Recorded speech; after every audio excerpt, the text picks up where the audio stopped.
guys for tuning in. This is the best experience with your host, Nick Best, and me, the Angry Dad. And thank you guys for Why are you joining so us. angry? We really appreciate it. Exactly. Why am I so angry? Go check out Angry Dad Podcast if you have the time. Yeah. But let's get into the live stream here. So we'd like to welcome our new members. We have Steve and Woody Wood. Thank you guys for joining. They're part of our free community, which we do have there.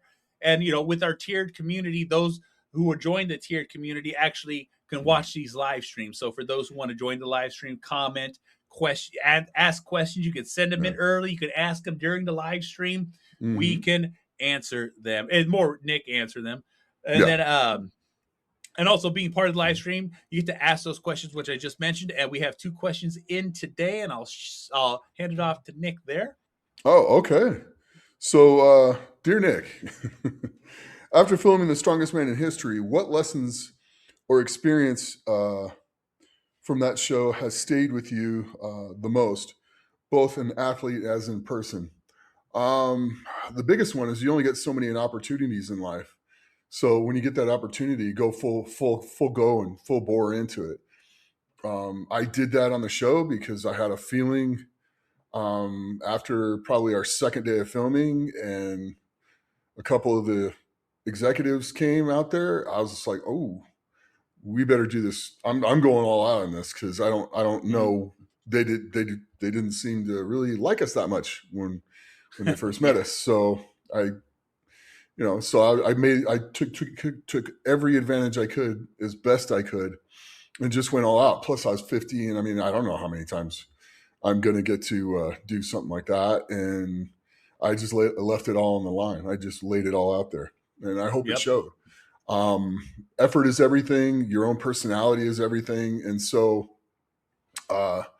you just let yourself shine through. That's all you can do. I mean, it really is. And I put everything I had into it. And it's kind of like that with everything. You see good opportunities that come up, you take them, grab them with both hands and go. Give it everything you got. And if you succeed, cool. And if you don't, that's okay. You gave it everything that you had. And for us, we were in the top 15, 5 of the 7 times. And then we had one that was in the top 20. And then we had another one that was in the top 25. But the one that was in the top 25, if you bring 8 placements back up, we were again right in the top 20. So we should have got signed for a whole lot more. They did have the budget and everything set out for a second season, and the 2 people that had to sign off on it didn't do it. And then we're like, oh, we'll come back and refocus on this in spring. And then COVID hit, and that was kind of the end of that. So anyway, but it's okay. I mean, I wouldn't change that experience for anything. I learned so much and learned a lot, got to spend great time with B and Eddie and Robert. And I mean, I love those guys. I miss those guys. It's how it is. So it was a life experience that we really got to share. That was pretty freaking cool all the way around. So yeah.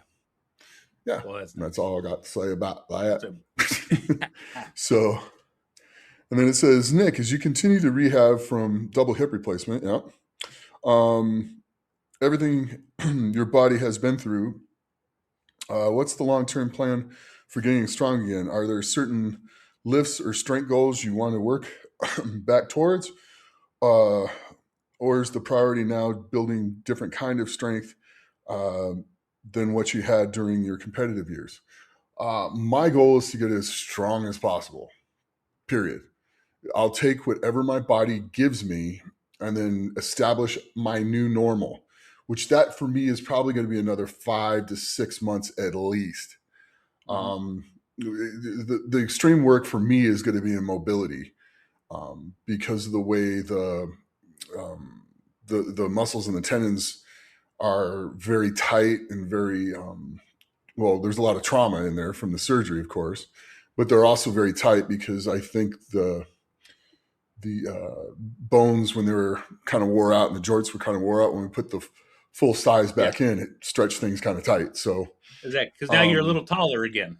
Yeah, I'm a little taller again. So, but that's good. It's just work. And I know it can get back there, especially like after this week. I went in to my ortho, and he went through some stuff with me. I go, hey, my left hip is kind of like locking up, and don't know, the PT wanted me to see if it was a mechanical issue or if it was a tight tendon and muscle issue. And he sat down and grabbed a hold of my knee, and he like lifts up on my knee and tries to get it to while I'm sitting. And he goes, pulls on it and then pulls on it again. He goes, nah. He goes, it's a tendon. You're fine. Yeah. And he goes, you have no restrictions anymore. So they just tell your PT you're clear for everything. And boy, was that a different PT session after that. He's like, okay. Yeah.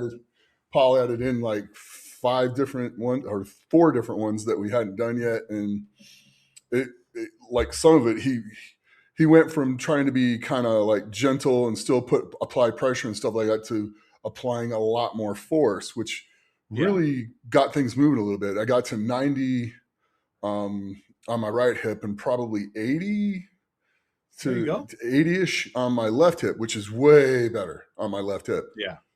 Yeah. So I was very happy about that. And, starting to move, out and in and working strength in those areas and stretching in those areas.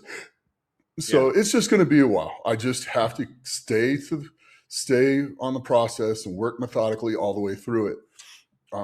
Probably doing some box squats, starting doing more of those and stuff like that, to where I squat down and, sit there and then come back up, stuff like that, and just keep lowering the chair. But the doc said it would actually be a good idea, because my tendon strength is so high and the muscle on my body there's so much of it, to do assisted stretching either with the PT or put weight on the bar and, stretch it like that, and then take weight and hang, trying to touch my toes, that type of stuff. So I'll be doing a lot of that. So my first goal, to answer the question finally, my first goal is to get mobility and work on mobility. I'm still going to work on, I'll still start doing strength exercises with my legs as we go through this, and that mobility improves.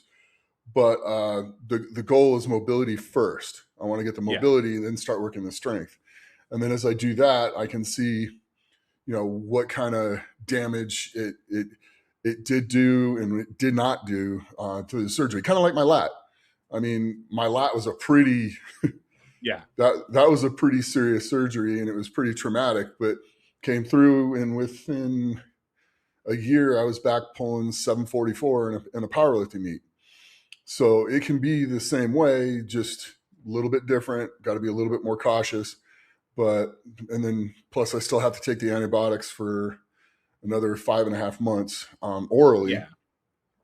But that also comes with 100% success rate. Yeah. Which is important. That's the reason why I'm doing it. Exactly. So, but slow methodical, once I get my range of motion back, I'll start probably doing sets of, I'll probably go 10, 8, 6, for as a rep scheme, and keep on that rep scheme for all my heavy lifting, for squats, bench, and deadlift, when I get to be able to get down to the ground to pull deadlifts and stuff like that. I'll probably keep that rep scheme for probably at least 8 weeks, and get that going pretty good. And then as that progresses, I'll probably go like an 8-5-3 scheme for probably another 8 weeks, and then just reassess from those 2 points, reassess from there where I'm going, and not be worried about, if I don't feel like I'm ready at the time, then don't worry about it. Reestablish a new normal and rework from there. And take what my body gives me is going to be the key to, is basically going to be the key to this. Is if my body's like, hey, yeah, we're good, then hey, we're good. But it's going to take a while to get all that going. So I just got to be patient. I'm probably looking total time, probably somewhere between 8 months and a year, to get to where I can go in and just lift some, heavy stuff and not really think about it all that much. Maybe a year and a half kind of like I had an ingroinal hernia at one time back in 2001, and it was after that was fixed, it took about 18 months for me not to even worry about it anymore when I was at the gym. Yeah. And that was a very long rehab, but it was possible, it was done, and I ended up pulling, over 900 at one point. So it's okay. You just have to be patient and do it right. Yeah, the question I'm going to have for this too, with new hips, is will your deadlift stance stay the same? You know what I'm saying, or will there be some adjustments in that? You know what I'm saying? To be honest, you have a very unique deadlift. Yeah, you have a very unique deadlift as it is. Honestly, I think my feet will probably stay close together. I just don't know if I'll need to point my toes out anymore. Oh, okay. So we'll see how that goes, because I seem to be very good with my feet facing straight ahead, and there's nothing going on. I turn them out a little bit, and it feels a little weirder, and it doesn't feel like I got a lot of power in them. But boy, my feet are straight ahead, and it feels pretty good, and I got a lot of power in it. So there you go. There might be a few changes to the technique, and you know what? That's okay. I'm going to take what my body gives me. If I need to move my feet back out, I'm going to move my feet out. If I can use my old technique, I'll use my old technique. It's wherever it's going to be. So there's a possibility of a new technique or an evolved technique. It's altercations to the technique. Yeah, just like my squats.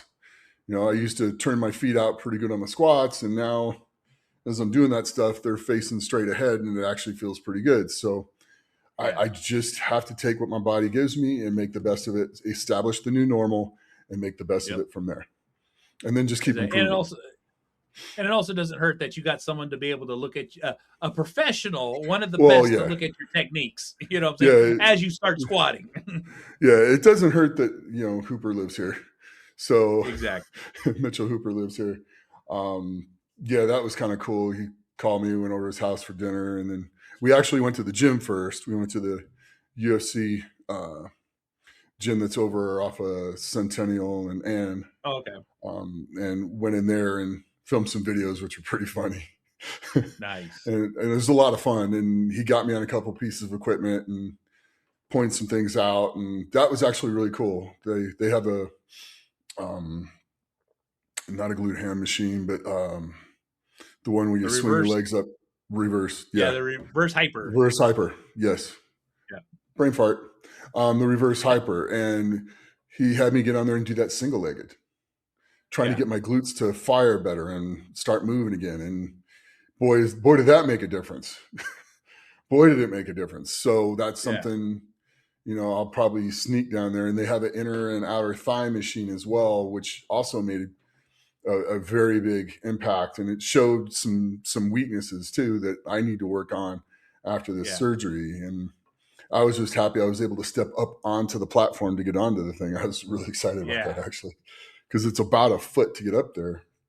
Oh yeah. So it's one step at a time, and just take what you got. But I'll be back. I did chest this week. I did back yesterday. I'm doing shoulders probably tomorrow morning, and then I'll actually do my PT and then mix in a little bit of leg day with that. Hey, just dip your toes in the water, be safe. Right. There's some things So there'll be some things like leg press, for instance. That will actually help me stretch. I'm not going to throw a ton of weight on it, but I'll put my feet up on there, and it'll keep my upper body a little bit forwards, and it'll allow me to stretch down as far as I can. And then I can rep it to where it gets tired, and then start letting it relax a little bit and push and relax and push, stuff like that, and work mobility through that lightly, not going heavy in the slightest, but it'll help with the range of motion and stretching things and stuff like that. So using pretty much anything at my disposal, because just normal stretching isn't really going to work, because the stuff's pretty strong and it needs to be moved. So it's good. It's a good problem to have. It really is. Yeah. And, like I said, the joints don't hurt anymore. Now it's all muscle and tendons. And, if I sit still, it doesn't ache or hurt anymore. And then if I move certain ways, it doesn't hurt at all. And then when I move other ways, yeah, it lets me know pretty quick. But that's okay. Mm-hmm. That's okay. That's to be expected. So I'm pretty happy with it. It's going pretty good. And I just have to be patient. Yes. So patient. Yeah. But little at a time, one step at a time, is something we always repeat. It's getting there. Yeah. But I'll get as strong as I absolutely can, period. That's just it. I'll get it absolutely as strong as I can. My personal goals, we'll see. I want to do a powerlifting meet first at some point next year. And then I want to do another powerlifting meet to see and really push it a little bit. And then from that point on, can see if I start training for like OSG the following year, or I'm not ready for it yet. Maybe I'm not ready for OSG till I'm 59. Well, if that's what it is, then so be it. Yeah. But I will get there. Exactly. Besides judging and stuff. Yeah. So we're still going to be there having a good time. Yeah. We will be at OSG. So that's going to be good. We'll be at the Olympia Expo. Mm-hmm. So that's going to be awesome. I'll be working the Strength Flex and Bare Steel booth. So that'll be pretty cool. We're going to be giving away a sandbag to a woman and a sandbag to a man. I think you'll have to hold somewhere between 230 and 250 for the men for time to get the free sandbag. And whoever holds it the longest during the day gets the sandbag. We'll give you one that's empty, of course. That way you don't have to try to figure out. Exactly. You're not draining all the sand out of it. And then the women's, I think, will be around 175 maybe. And then whoever holds that the longest will win a free one as well. So it's going to be kind of a neat thing to do. Yeah. So that means you guys can come check us out and more check Nick out. I'll just be hanging around. No, yeah. You're not just hanging around. You come check it. Yeah. Well, no, we have a good time. We always have a good time. and then we get to eat. So it's good. Exactly. Yeah. Well, Nick, let's UFC 330 Philadelphia, Makhachev, Gary, and did not see that fight turning out the way it did. Yeah. It went the distance. Yeah, it went the distance. I was kind of surprised with that, but he won the decision, so but that's why they fight. Won. At the end of the day, that's why they have the fights, because you're going to see some that people step up and you least expect. You're like, oh my god, like when Frank Mir fought, what's his name? Brock Lesnar. Brock Lesnar. Yeah, man, I need more coffee. When Frank fought Brock that first time, everybody thought Brock was just going to kill him, and Brock stepped in a mistake. Frank made him pay for it and was the champion again. So the reason why you fight is because there's no guarantee on who's winning. So for the guy to make it all the way through those rounds with the guy, because everybody thought he was going to wipe him out, it's pretty good. Well, and here's the thing is Ian Machado Gary did not fight his typical fight. He was more concerned with being taken down, because look, Makhachev has a game plan. Take you down and grind you out. That's what he does. Whether he can submit you or it's going the distance, usually he's good for a submission. But here's the thing. Ian did not fight he typically moves. He was flat-footed. He barely threw any kicks. He was so concerned. His game plan was not to get taken down, even though he probably got taken down like 6 or 7 times per round. And like he was able to get up. He was able to neutralize any submissions. But I was just a little like, didn't see Ian fight the way he should be fighting. I think he's a person that jumps from camp to camp, and he needs someone in his. Yeah, it is a problem. You know what I'm saying? And when that happens, everybody knows that it's when there's an issue and you got to go from camp to camp. It's typically not the camp. Yeah. And, the funny thing is if you're doing pretty good and you just have a bad fight, or don't necessarily jump the camp.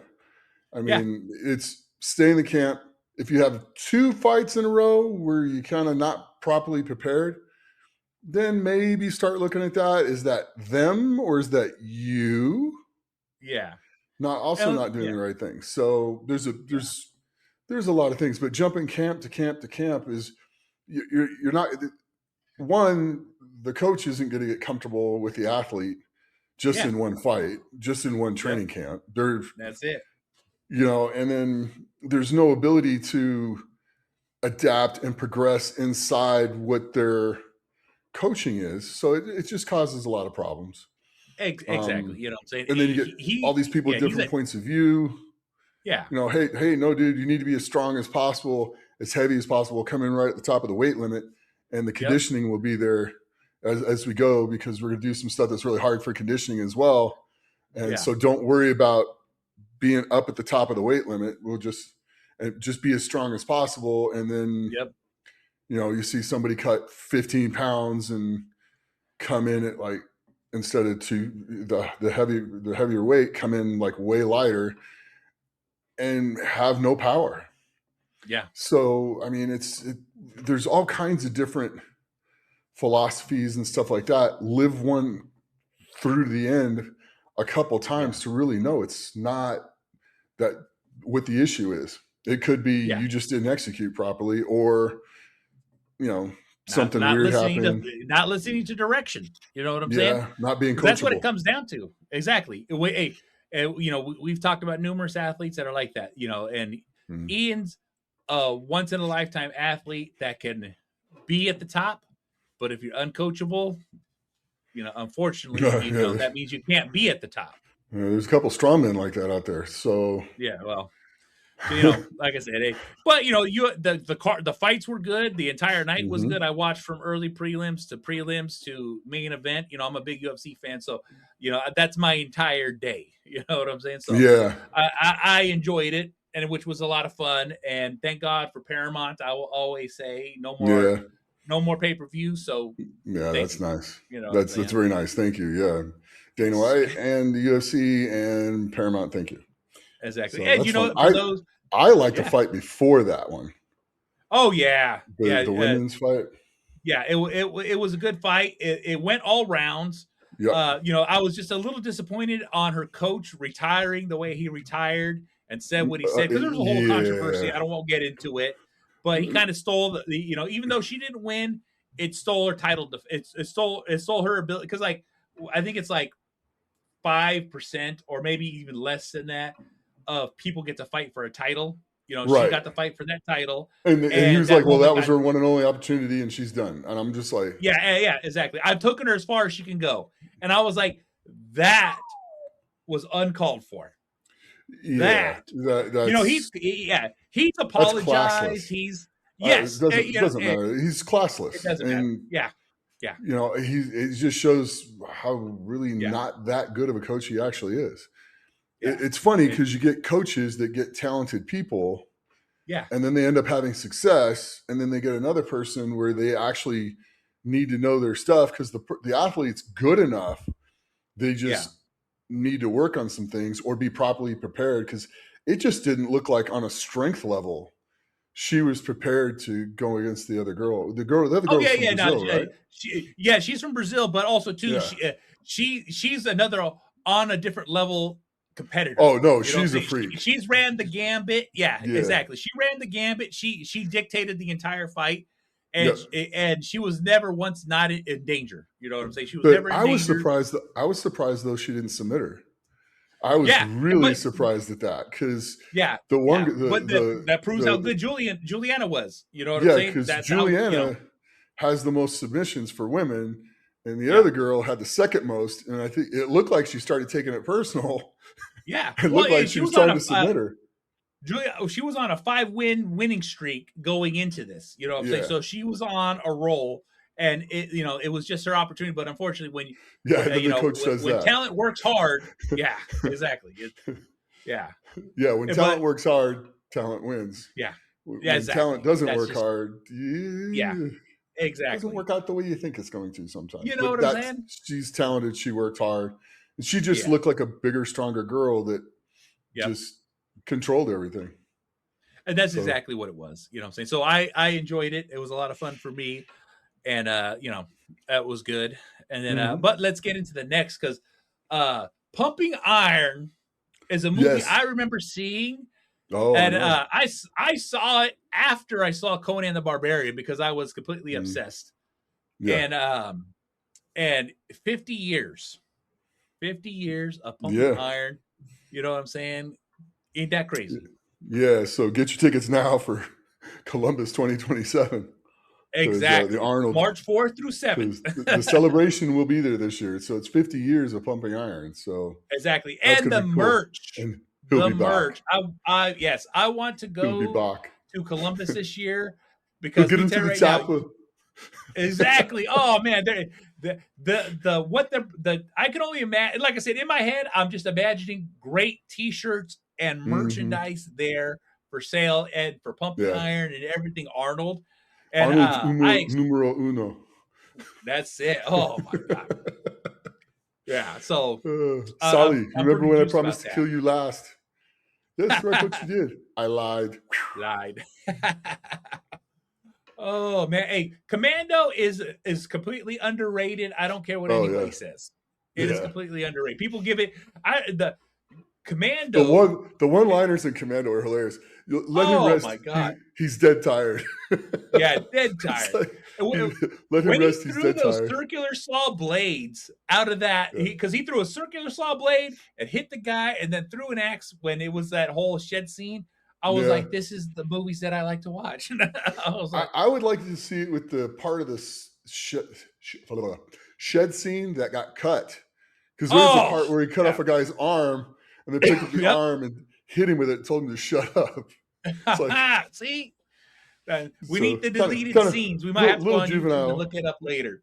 little juvenile, but I mean, it's still fake, but that's what we want. That 80s action is the only thing I like, and 80s, early 90s. And I do another podcast that I talk strictly nothing but that.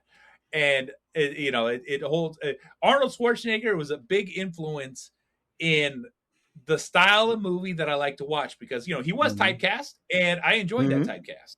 You know what I'm saying? And it worked. And I mean, he had some other roles that he came out. Kindergarten Cop was not a super crazy action movie. And then that's when Kindergarten actually taught people,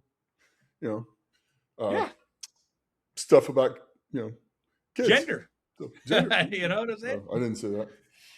Hey, I said it. Maybe we'll talk about the WNBA after this, but at the same time, I absolutely loved Arnold movies. It's like, how can you not know what a woman is? Maybe go ask your mom. Exactly. You know what I'm saying? Mom. Oh my god. It's real simple. Mom. Yeah. Mom. Yep. Dad. Oh. Yeah. So anyway, but I do believe people have the right to be whatever they want to be. Got no problem with that. My problem is when you force other people to pretend, and when you play in the sports and go in the bathrooms and stuff like that, you're forcing your will on other people, regardless of how they feel about it, regardless of how uncomfortable it makes them. Exactly. It's just, well, I need to do this because no, you're infringing on someone else's rights at that point. Right, exactly. And that's not okay. You want to walk around and do that stuff? Anybody can do what you want to do, as long as it doesn't have to affect us. Nobody cares. Exactly. Everyone's always like, I'm loud and I'm proud. Nobody cares. You know what I'm saying? We just want to enjoy our life. Be happy. Just don't bother me with your happiness. Do you leave our children alone? If you want to raise kids and do that. But leave ours alone. Yep. And if you want to be that way, cool. Just until you infringe on somebody else's rights by forcing them to pretend like you are. I don't care if you pretend. You can pretend to be whatever you want to be. Yeah, whatever you want. But you don't have the right to make other people pretend. Exactly. That's just the way I see it. Yeah. So, and it's cool. Yeah. I really don't care. I mean, I've actually, well, anyway. Yeah. No. We'll drop that subject because we can get touchy on it all day. I like myself. I'm going to the gun range this weekend. Nice. Nick, I told you I bought me a nice little 22 for my birthday. My son bought it for me. He bought me a little 22, That's short cute. barrel rifle. Yeah, exactly. Just something like 25 yards at the range. You know what I'm saying? Real. I got I literally got a $10 optic because the my 22 that I bought was a Rock Armory Island. Okay. Rock Island Armory, and it cost me $89. You know what I'm saying? Wow. But Okay. but now check this out. California fees, it made the gun in total $150. Yeah. Yeah. You know what I'm saying? Exactly. No, hey, I live in California. I get what I get. But then, like I said, I found a nice little red dot optic, one time zoom for $10. And it clipped right onto my rifle. I, just dialing it in, lining it up, and I'm gonna be able to go down to the range this weekend. For those, I've always believed in gun safety, and we have a gun safety. We have a gun law sponsor, and U.S. Law Shield. Yeah. The U.S. Law Shield, and I actually am going to the private lessons this weekend. Me and my father-in-law. Exactly. It's dialed in my shooting. It's dialed in my ability to use my green dot on my Glock, and it's actually improved so much of my because I'm getting ready to get my CCW, and I want to probably say in the next month or two when I actually have some time to take the class, because you know how long those classes are because you teach it. Yeah, well, the ones in California are a lot longer. A lot longer. It's a weekend. You know what I'm saying? 8-hour and then classes. You got to qualify with. You got to pay for it and qualify with every gun you want to conceal carry. So if you got like 5 different guns that you can conceal carry, you'll have to qualify and shoot with each one. Yeah. So, and then it's only good for 2 years in the. Yeah. Once you get it in the county that you live in, you can take it. It's statewide, but there's only certain counties that are doing it as well. So. Luckily I live in one of those counties that are in agreement with it, so it's not too bad. The sheriff's department moves them pretty quickly. It still takes up to a year for the approval, what I'm saying, but that's just how the system over here works. Yeah, and then I'll be heading out to Springfield Armory, I think at some point in November. I want to say like the middle of November, like November 14th. There we go. And 15th, nice. To go out there and do some shooting and look at the guns and watch the manufacturing and stuff like that. Because I have a Springfield Armory 1911 TPR 45 APC. Oh my God, is it fun to shoot! And then I also have a Kuna, Springfield Armory Kuna, which that one is just pure joy. That's just so much fun because it's so much fun. Put an optic on that with a 3 times magnifier. My eyesight's not as good as it used to be, guys. But let me tell you right now, lines it up. It does. We took it into the 25-yard range and just knocked out the middle. It was just, I mag dumped it in a space about this big. Yeah. It was so much fun. Oh yeah. So that's 30 rounds. Just. Exactly. One of the things, your guy from Dark Alliance, who does the most amazing engravings Jeremy. Jeremy on weapons. I don't know. How, like I said, my Glock is going to be my concealed carry, but I do want to get a new Glock. To just, the one that I want to keep that I'm not worried about concealed carry. You know what I'm saying? So, and now in my head, I always tell myself, maybe I'll get a little engraving done on it just to be a nice little showpiece when we're out and about. Yeah, that'd be kind of cool. You can get the Raiders put on it. Hey, Jerry, now that Raider gun he did definitely had me turn. I was like, I need that. I just, I know it was for somebody else, but I was like, oh, that's a thing of beauty for me. Yeah, I think it was $1,100 just for the slide. Exactly. But yeah, he did. His work's that good though. I mean, the value that it adds to the gun is that high. Right off top, it absolutely is. That's why I was like, amazing work, amazing. Yeah, you know what I'm saying. Nick, I think we covered pretty much everything this week and coming up. You know what I'm saying? Is there anything else you want to mention before we head on out? No, like I said, we're going to be at the Olympia Expo in September. Yeah, it's a little over like a week and a month, or a month and a week. Exactly. Oof, man, I'm doing good today. I'm talking backwards. It's almost so like it'll be the 25th, the 24th to the 26th because it's not on Sunday. So what I'm saying. So I'll be there on Saturday, at the Strength Flex and Bear Steel booth. So I'll be there. I'll be there on Friday too, but we'll just be walking around doing stuff. Go mess with Brian a little bit or something. Strongest Man in America going to be at America's Strongest Man? I think there's going to be a bunch of contests going on there too. So we'll pop in and say hi and go check it out. There. Last year you guys did, you and Travis did a live stream, and that was fun. Everybody was hoping you guys were going to be able to do it again, but maybe it looks like they got somebody else. Man, that's okay. I mean, yeah. If they want to do something, I want to go around and look at the expo this year. I didn't.